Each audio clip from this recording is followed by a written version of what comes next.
આજે તો સાંજના 6 થવા આવે એટલે મારે બનાવવાની હતી રસોઈ ને પછી હું ગઈ રસોડામાં અને આજે બનાવવાનું હતું રીંગણા બટેટાનું શાક. એટલે પહેલાં તો બટેટાની છાલ ઉતારી નાખી, બટેટા પણ સુધારી નાખ્યા અને પછી ફોલવાનું હતું લસણ. એટલે મેં પહેલાં લસણ ફોલી નાખ્યું અને પછી લસણને ટીસવાનું હતું એટલે સરસ રીતે લસણને ટીસી પણ નાખ્યું. પહેલાં લસણને એ ટીસી નાખ્યું અને પછી સુધારવાના હતા ટમેટા અને મરચું ને એ બધું, અને પછી સરસ મજાનું ધોઈને પછી ટમેટા અને મરચું ને એ પણ બધું સુધારી નાખ્યું.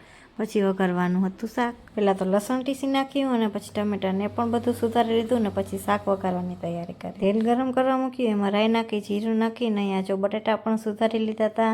તેલ ગરમ થઈ ગયું એટલે આપણે પહેલાં બટેટાને સરસ રીતે સાતળી નાખ્યા.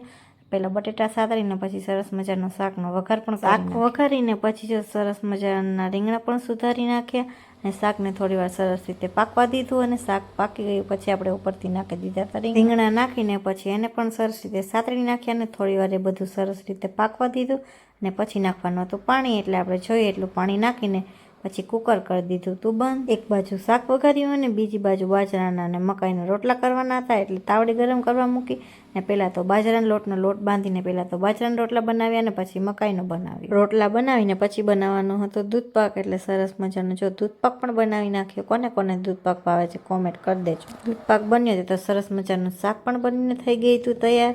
ને પછી બીજી બાજુ મૂક્યું હતું દૂધ ગરમ કરવા. ત્યાં તો આવી ગયા હતા જયું ને જયું લઈ આવ્યા હતા રસગુલ્લા. રસગુલ્લા કોને કોને ભાવે કોમેન્ટ કરી દેજો. અને પછી અમે બધા બેસી ગયા હતા જમવા. વિડીયો ગમ્યો હોય તો લાઈક કરી દેજો. મોર મિની વ્લોગ્સ જોવા માટે ચેનલને કરી દેજો સબસ્ક્રાઈબ.